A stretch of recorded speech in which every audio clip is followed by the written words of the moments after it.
Hello dear family, hope you doing all well. और बहुत ज़्यादा थैंक यू, इस चैनल को आप इतना ज़्यादा प्यार दे रहे हो इसलिए।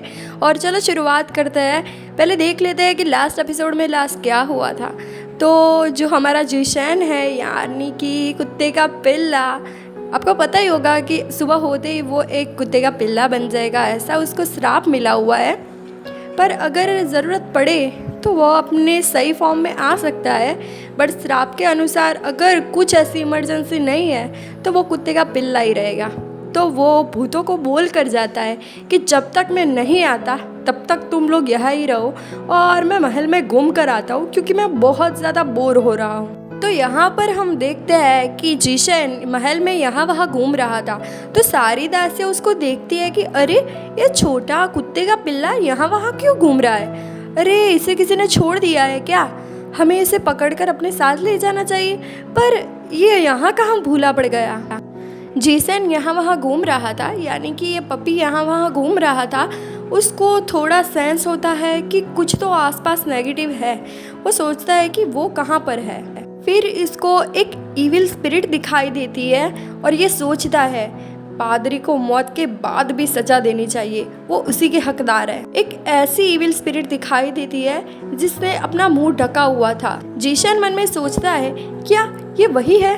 अब वो इविल स्पिरिट जिशन के पास आकर उसके सामने देखने लगती है। पपी बोलता है क्या तुम एयम हो। तो आपको पता ही होगा कि वो जो लड़की थी, यानी कि भूत थी, औरत का जो भूत था, उसने बताया हुआ था जिशन को कि यहाँ पर एक इविल स्पिरिट है जो कि बहुत ज़्यादा इविल है, इविल की भी इविल है मतलब कि वो बहुत ज़्यादा खतरनाक है और उसका नाम एयम है। जिशन बोलता है वो सारे भूत तुम्हारे बारे में बता रहे थे और अब समय आ गया है तुम्हें मेरे हाथों द्वारा मरने का। जिशन बोलता है तुम सच में बहुत ज़्यादा बदसूरत हो, पर तुम्हें पता है कि अगर हम बदसूरत भी होते हैं ना, फिर भी हमारा दिल अच्छा रखना चाहिए, किसी के साथ अच्छा बर्ताव करना चाहिए। ये इविल स्पिरिट बोलती है इतना छोटा प्राणी और मेरे सामने इतनी ज़्यादा बकबक, पर तुझे देखकर ऐसा लगता है कि साले तुझसे तो मेरी भूख नहीं मिटेगी। और फिर डराने के लिए वो डरावना मुंह ओपन करता है उस पपी के सामने, यानी कि जिशन के सामने। तो और उसे बोलता भी है कि तुझे तो निकलने के लिए सिर्फ मेरा मुंह ही काफ़ी है, एक बार में ही तुझे मैं निकल जाऊंगा। जिशन मन में सोचता है कि वो सारे भूतों ने मुझे ऐसा बताया था कि ये सारे भूतों का शिकार करता है, क्या ये सारे भूत इसके मुंह में फंस गए हैं क्या। सो वो पपेट तो नहीं डरता है। तो ये इविल स्पिरिट बोलती है तुम औरों की तरह नहीं हो, तुम कौन हो। क्योंकि ऑब्वियसली यार ऐसी इविल स्पिरिट को हम देखेंगे, भूतों को देखेंगे तो हम डर जाएंगे। पर इस पपी ने कुछ भी रिएक्ट नहीं किया। तो इस इविल स्पिरिट को लगा कि मानो ना मानो ये कुछ और ही है। इविल स्पिरिट बोलती है तुम्हारे सच्चे रूप में आओ। फिर जिशन अपने सच्चा जो उसका रूप था, जो वो दिखाई देता था और वो जो था उसमें आता है। जिशन बोलता है मुझे मूल रूप में देखने के बाद लगता है कि आप बहुत प्रभावशाली है मुझसे। जिशन बोलता है मैं अंडरवर्ल्ड का हूँ।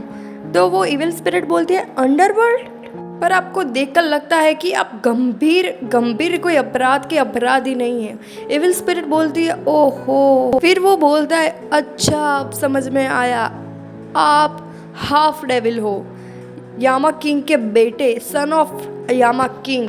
सो गाइज आपको पता चल गया ना अब कि मैंने पहले आपको बताया था कि जो जिशन है उसको ऐसा क्यों मिला हुआ था और वो भूतों को क्यों देख सकता था। उसका रीज़न यही था कि वो अंडरवर्ल्ड से था, तो उसको ये शक्ति मिली हुई थी और वो यामा किंग का बेटा था।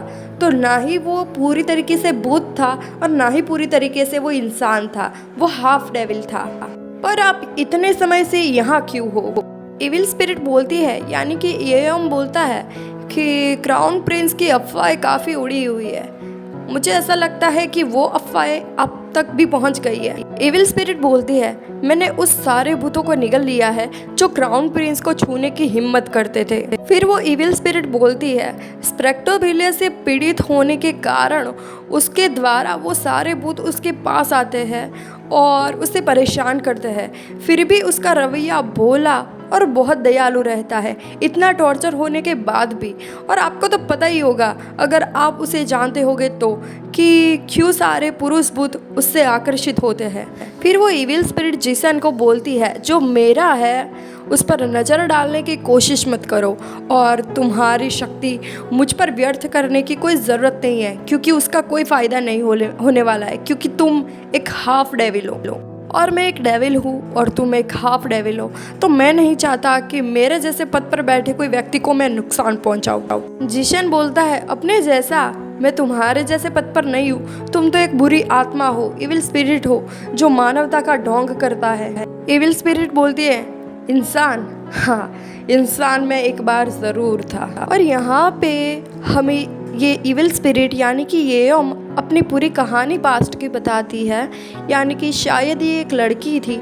ये बोलती है कि जब मैं गुज़रा यानी कि जब मैं मर गया, मेरे गुजरने के पहले मैं एक बहुत प्रसिद्ध और बहुत अच्छा जादूगर थी। फिर एक बार ऐसा हुआ कि अचानक मुझे एक जगह पर बुलाया गया। पता नहीं वो लोग मेरे साथ क्या करने वाले थे। वहाँ पर जहाँ पर एक छोटी बच्ची बैठी है, वहाँ पर वाइट क्लॉथ पहने एक औरत बैठी हुई थी जो इस प्यारी लड़की को बोलती है मेरी प्यारी बच्ची, तुम इविल स्पिरिट को देख सकती हो, क्या तुम देख सकती हो? लड़की की आंखों में एक अलग सी और इविल स्माइल आ जाती है और अलग सी चमक आ जाती है। वो बोलती है हाँ मैं देख सकती हूँ। मैंने तो बस वही बोला जो मैंने देखा। सो गाइस ऐसा लगता है कि ये छोटी बच्ची एओम थी। और फिर वो जो औरत है वो किसी आदमी के पास जाती है और बोलती है मुझे ऐसा लगता है कि उस लड़की के आसपास काफ़ी सारी इविल स्पिरिट है और वो अभी भी जवान है, इसलिए कुछ देर नहीं हुआ है, अभी भी सब कुछ ठीक हो सकता है। तभी एओम वहाँ पर आती है। फिर भी मुझे ऐसा लगता था कि इस छोटी सी बच्ची की आंखों में हत्या का भाव था, पर मेरा कर्तव्य तो यही था कि मैं वही बताऊंगी जो मैंने देखा था। लेकिन मुझे ऐसा नहीं करना चाहिए था। तुम्हें तो मेरी जान लेनी चाहिए थी, मेरे परिवार ने कुछ भी नहीं बिगाड़ा था तुम्हारा। उसके सामने जोर जोर से रो रही हूँ। फिर ये औरत उस लड़की के सामने देख रही है कि इन सारे लोगों को मारने के बावजूद भी वो हंस रही थी। सो गाइस यहाँ पर हमें पता चलता है कि छोटी बच्ची थी वो नहीं, पर ये जो जादूगरनी थी वाइट क्लॉथ पहने हुए वो एओम थी। धीरे धीरे जैसे वो बड़ी हो रही थी एक फूल की तरह खिल गई थी। यहाँ पे हमें पता चलता है कि ये लड़की उसी के पिता यानी कि लिनोक के पिता के साथ बैठी हुई थी और उसे बोलती है कि महाराज मैं चाहती हूँ कि आप क्राउन प्रिंस को अंदर आने दें। तो उनके पिताजी बहुत ज़्यादा गुस्सा हुए थे। तो वो बोलता है मुझसे ऐसी बातें मत करो और मुझसे ये सब ना पूछो। सो ये सब बातें प्रेजेंट की बताई जा रही है हमें। फिर वो बोलती है कि वो मुझे एज अपनी वाइफ नहीं मानता है।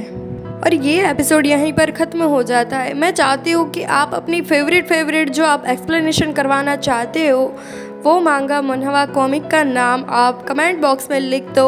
और love you, bye bye, take care. जल्दी ही न्यू वीडियो आते रहेंगे और हम नई स्टोरी बहुत जल्द लाने वाले हैं इस चैनल पर। ठीक है, बाय बाय, टेक केयर।